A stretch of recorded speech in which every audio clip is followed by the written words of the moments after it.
A California man is suing the Marin County Sheriff's Office because he says cops crossed the line when they tased him in his own home. It happened last year. Peter McFarland says this all started when he fell down his front steps. Paramedics came, treated him, then the police showed up. One officer pulled out his taser, and the camera started rolling. Take a listen. Yeah, we want to take you to the hospital for an evaluation. You said if you had a gun, you would shoot yourself in the head. Stand up, turn around, and put your hands behind your back, or you're going to get tased. What the f*** you in my house? I didn't ask you in my house. Get out of here. The cops didn't leave. As a matter of fact, when McFarland got up off the couch, he was tased. Not once, not twice, but 3 times. Turn around, put your hands behind your back. Hey, put your hands behind your back. My hands on your back. Put your hands behind your back.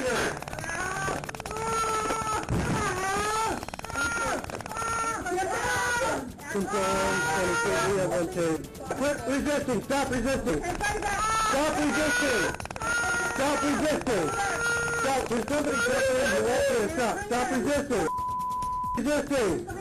Stop resisting, please. Get it again. Stop resisting. Stop resisting. McFarland filed a lawsuit against the department Monday. Here's part of the response from the office. The sheriff's office takes all allegations of excessive force and/or deputy misconduct seriously and will do so in this case as well. After all the facts have been made public, we are confident the actions of our deputies will be found to have been both within the law and department policy. Joining me now to talk about all this, Steve Carding, a certified taser instructor, and Mike Brooks, HLN law enforcement analyst. Steve, let me start with you. I'm looking at this video, and I'm a guy who is pro-taser. I believe they should be used, and I've seen them in some of the borderline cases that have happened before, like don't tase me, bro. I've been pro-taser. This one, in my eyes, crosses the line. Your thoughts, Steve? Yeah, Vinnie, nobody on this planet wants to see a 64-year-old man tasered. Now, when law enforcement elected to opt that, they were trying to deal with him while he was sitting down. Once he got up, it was game on. Remember, they decided that he was going for a psych evaluation. He's going no matter what. So once he got up, he was tased. He was brought down to the ground. What we're going to see here is the 3 taserings. Were they necessary? And law enforcement's going to have to justify that, in fact, it was likely that I may have had to break his arm if he hadn't complied. But the taser is a great alternative. Oh, it's a great alternative. I believe in using it, but I just think in this case, tase number 2 and number 3 way over the line. I don't even think you needed number 1. Mike Brooks, let's do this. Let's take a look at this tape, and we'll roll about a minute and a half of it, and let's do a little play-by-play here, and let me ask you some questions about this. Let's take a look at that tape now. All right, Mike. There he is, and we can see that's the little target, right? Right. So that's the light, because there's a light that's mounted on these new tasers that have audio and video capability. Right, he's down now. He's down now, and he keeps saying to him, "Stop resisting."